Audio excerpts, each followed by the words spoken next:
Hello. My name is Christian Fuentes, and today I'm going to be talking about my experiences in my 1301 class with Professor Bonnie Garcia. So, I'm going to be talking about my experience in this class, and this is going to be what worked for me in this class and what didn't work for me in this class, as well as some challenges that I went through, how I overcame them, and how I'm going to be able to use what I learned from those challenges in the future. And I'm also going to talk about what I now know about myself from this class, what I was able to learn from myself and get from this class that showed me who I am as a writer and a reader. So without further ado, let's get into what didn't work for me in this class. So something that didn't work for me in this class was the fact that it was an online Zoom class. I would get distracted really quickly with my surroundings. I couldn't focus on my class much, and that was a huge problem for me. This didn't help me keep up with the class. The experience wasn't the same. It didn't feel like I had a connection with any of my classmates, so I didn't feel like I could ask for help since I didn't personally meet them. And that was huge for me because I feel like I couldn't really do much because there would be times where I would get lost, and who could I really ask for help? It felt weird not having any friends for that class, especially coming from high school where you would be in classes with people you know. So this whole transition into from person to online was just a really hard transition for me. And a solution that I found for this class, or something I could do in the future, is look for a class that allows me to be in there in person. I feel like that would help me a lot. One, with actually meeting classmates and feeling a connection with them. I feel like that would really help me and give me the confidence to ask someone for help besides my teacher or the learning center. So now I'm going to be talking about something that did work for me. Something that worked for me in this class, in this semester, was the connection I had with my teacher. This connection that I found with my teacher was founded back and during the summer. I was able to meet her during the Jumpstart program in which I was placed in, and we talked, we got to know each other, and I grew a connection with her. I felt like I had someone to talk to. Since I didn't have my classmates, I had my teacher. So I feel like that is something that really worked for me in this class, especially since she's the only teacher I actually was able to talk to and actually connect with. Something else I would say that worked for me was the amount of freedom that this course gave me. It let me be creative with my work, and I'm really glad that it allowed me to be creative. Since I am somewhat of a creative person, I felt it made this class fun and interesting. So it helped me activate a creativity in my mind for this class. It gave me unlimited options of what I could do with this class. Now I'm going to be talking about some challenges that I faced. So a challenge that I faced during one of my projects was in my research paper project. I had trouble deciding what to do or what question to pick for my research paper. So this is what I submitted when she asked for a line of questions that we could research or talk about. I couldn't decide if I wanted to research a certain question since I couldn't really connect with it so much. So I had trouble finding a question I could relate to. How I was able to overcome this problem of finding a question is by talking to my teacher. I would stay after class and talk to her, and I would explain how the first question I had picked, which was, how does music affect someone's writing? I started talking to her and I started telling her about past experience, and I was like, I didn't really hear music while I was working.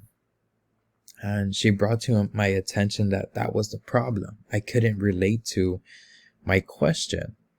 So I didn't feel the motivation to really research it.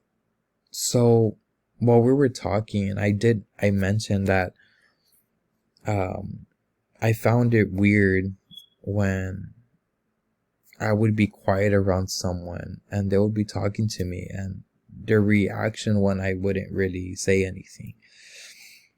And she said, you don't know it, but you just found your question. So the way I was able to overcome this problem is by talking to my teacher. She guided me to find a question I would enjoy research. It took multiple after school Zoom meetings, but I found a question worth searching for because of the feedback my teacher gave me. And that is the way I was able to overcome this. And the way I would use this in the future is, if I ever come across another research paper where I need to find a question to research on, I should think of a personal experience I would like answers to. So that this really helped me now think about not questions that pop up to my head, but questions that happen that I went through and I would really want answers to. The second problem I had was giving feedback, and this was in the same project. So believe it or not, I had problems finding a question now to give feedback to my classmates. So I had a trouble giving feedback earlier during the research paper. I had to give feedback to peers during the research part of this class, and I was having trouble thinking of what I could tell them or how to tell them to improve their paper, since I don't really give feedback. And this goes back all the way to high school. I was never taught the proper way to give feedback. It was more of a read over it, tell them it was good, and leave it how it is. I didn't really help them. So what brought my attention to this was a Zoom meeting that my teacher, my professor brought up, and it really showed me how just giving them praise was actually hurting them. So when I heard that, something clicked in my mind that I can't just be giving them praise, but I have to give them criticism too, constructive criticism, as they say. And I would say the way I overcame this problem was by thinking back to my Jumpstart program and how the tutor would give me feedback, asking me good questions that would really make me think about my paper and how I could make it better. Also, what my professor told me, it really helped me change the way I think and see the peers' paper in a different way. It gave me a chance to give them good feedback. And when I say that is, this one class, my teacher really asked me, why did you write your paper in this way, in this order? There's a reason to everything. And when she said that, I really thought about it, and it impacted me back in the Jumpstart program, and it made me improve my paper. So I took that and I started learning from it, and I started putting it in my own words. Here you could see I was giving Juan some feedback, and I was like, you did good. I like the ideas you threw in there. And I started giving him a few tips of how he could improve it, because that's what feedback is. Finding new ways to help other people improve and perfect their papers. And the way I would use this in the future is I would go back to how my professor and my tutor gave me feedback and see and read a paper, how they did, so when I need to get feedback, I will know somewhat what to ask and tips to give them. The third problem that I faced during this course was I had trouble finding a new way to put my writing in. When I was thinking about how to put my essay in another form, it was so frustrating. I didn't know what I could possibly do for this part of the project. At this time, I was thinking about what I could do and how I could put my writing in another form, because that's what my teacher was asking for. And I brainstormed and thought, oh, what I could do. And she gave us this little assignment of planning of how I could do it. You know, it was asking me the purpose, the audience in which I was going to make the new form in, the form and genre, and the details of it. I was going to present it as a dance. I felt like a dance could really show how silence can be used by just using motion, no words, but the body, and how to express something. So that was my first idea. That was my first thought. And here, I mean, as you can see, I was a bit lost of who my audience was at the moment, or at the time.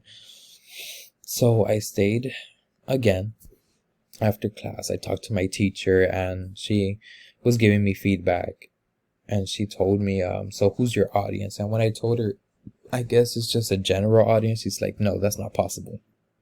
At first, I was like, what? How is that not possible? But I finally started understanding that not every form captures the same audience. And that really opened my eyes into a different form. And this was, you know, the way I was picturing it in my head and how I was planning it. But instead of that, I ended up doing a podcast, which I wasn't able to figure out the sound. But if you want to look it up, I would put the link, and it would be this. This would be my podcast of how I was going to focus on my audience, which were young people or older people, actually. And, you know, the way that I could help them understand silence. And that's how I overcame it. And if I was going to put this in the future, I feel like the discussion I had with my teacher set some foundations of questions I should ask myself when I'm trying to be more creative with my writing. So she really helped me when it came to that. So now I'm going to talk about what I learned and how I found myself in this writing class. I wasn't much of a writer, but going through this course, I knew that I was going to learn something new. It showed me many new ways of writing, forms, mentalities of it. It showed me how to get out of the box. It showed me how to throw myself more out there and trying different things. And I felt like this is going to help me in the future by pushing me to do different things out there in the world too. And this is what this class showed me and how it made me who I am. So I want to give you thanks for watching this video, and I want to give thanks to my teacher, Bonnie Garcia. Thank you for everything that you did, and I appreciate you. Bye bye.